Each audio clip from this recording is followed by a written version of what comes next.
Okay, we're live again. If any of you guys have seen the previous two uploads, I had a couple of technical difficulties and then an interruption in the last one. So, gonna go through with this one.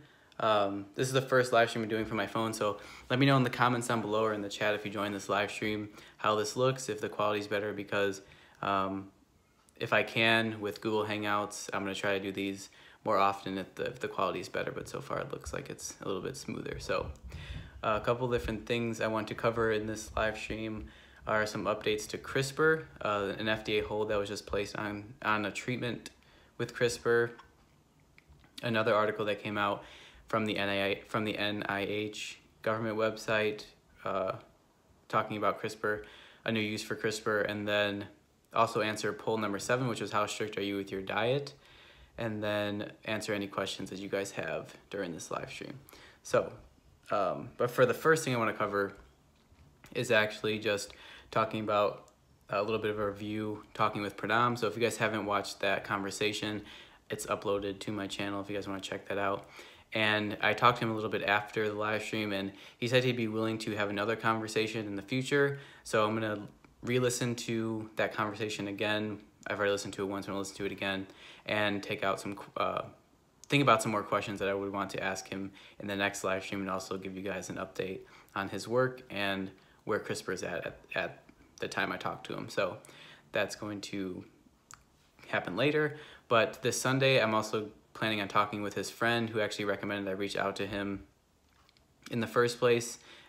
His name's Kevin. He's doing work at MIT with chemical kinetics and some other stuff relating to that. So he's going to come on and talk about his work, and we'll also just have just a conversation, maybe about some CRISPR-related things, but just some other stuff in general. So that's kind of what I wanted to start this video off with.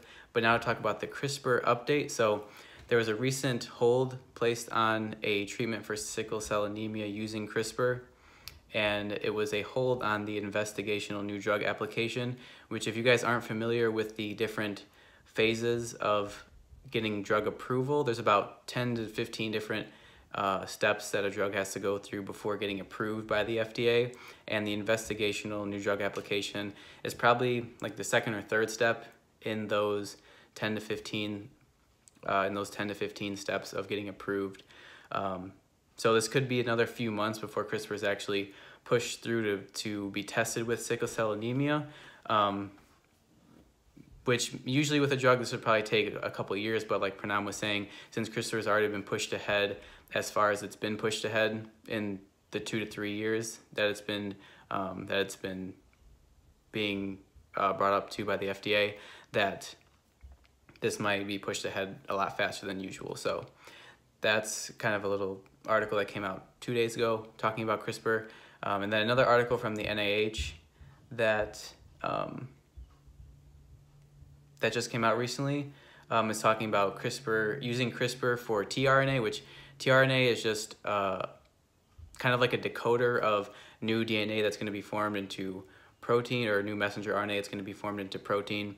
And there's a researcher that is using CRISPR genome editing technology to study the effects of knocking out specific tRNA genes, and he also plans to design the tools to do that using CRISPR guide RNAs and using CRISPR guide RNAs for all human tRNAs.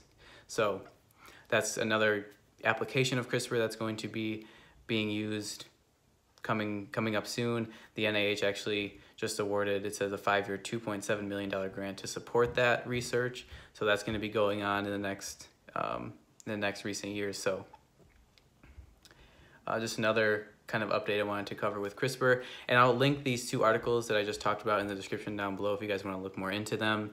But the second thing I wanted to cover in this live stream was answering the poll. So the poll that I asked was, how strict are you with your diet?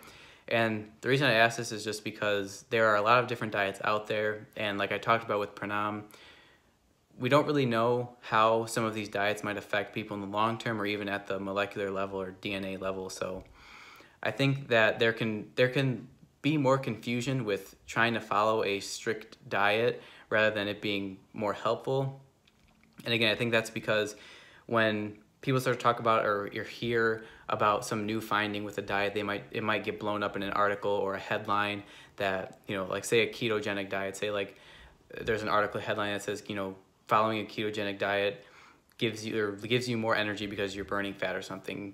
And that can just be super generalized and maybe kind of oversimplified. So I think that for me at least, like I think it's better to follow like varying types of diets. So if you're somebody who wants to try ketogenic or try a higher carb diet, like I don't think that's necessarily a bad thing. But right now with really not even right now, but the science is always changing, and we're always finding out new things about diets in terms of how it's affecting you, how it's affecting people at the molecular level, or even over the long term. So I think it's better to kind of vary the types of the diets you're trying, because I don't think there's one that's necessarily going to be sustainable over really any long period of time. So right now, like the way to answer the question based from my experience and the way I guess diet you can call it, is I try to stick to 90% of the time just eating healthier, more nutritious foods like leaner meats, just vegetables, fruits, stuff like that. And then I figured if the other 10% of the time I'm not eating, you know, those types of foods, then the other 90% is you know, taking precedence over the 10% I'm not eating, you know, healthy or lean meats or vegetables or fruits that are more nutritionally dense than like ice cream or something like that. So I just think following a diet like that is more sustainable over the long term, and I think it's just more reasonable, because again, we don't know everything about how certain diets might affect people in the long term. So I mean, I keep bringing up ketogenic because it's been kind of blown up, especially like in the social media realm and the dieting world, that, you know, if you want to burn more fat, you should follow ketogenic. But the thing is that we don't necessarily know how that's going to affect people in the long term if they're, you know, sticking to a higher fat, super low carb, and even staying in a ketotic state, like how that's going to affect people in the long term. So I just think when new science comes out regarding diets and regarding nutrition, you know, that science could give people kind of an answer, but it doesn't mean that following that diet is going to be better than just following a relatively just nutritious, you know, 90% good, maybe 10% bad, or just more flexible diet, I guess you could say. So that's kind of what I wanted to cover with that topic relating to how strict are you with your diet. And most people said that they were around like the 60 to 70% strictness range, which is pretty good. That's kind of what I was hoping to see, and not see that people were, you know, overly strict with their diet or not strict at all. So yeah. The other thing I wanted to do was answer any questions, but there haven't been any questions. So if you guys have any questions, just let me know in the comments down below, and I'll look at them for the next live stream. And I'll also post timestamps in these videos from now on, so you guys get an idea of when I talk about different topics. So like in this one, since I had two main topics I wanted to cover, I'll just timestamp when I jump from each topic. But that's all I wanted to cover. But for the next video that's going to be coming out, it's going to be a beach workout video, and I actually got some drone footage from somebody at the beach who was actually filming with the drone. So stay tuned for that as the next video. But again, the next live stream is going to be Sunday with Kevin from MIT. He's going to be talking about some of his work. So I'll be posting to my other social medias, Instagram, Facebook, if you guys want to follow me there. It's just my name, Michael Behrens, and I'll be posting kind of updates on when that's going to happen. So yeah, that's pretty much all I wanted to cover with this live stream. So I will see you guys in the next one.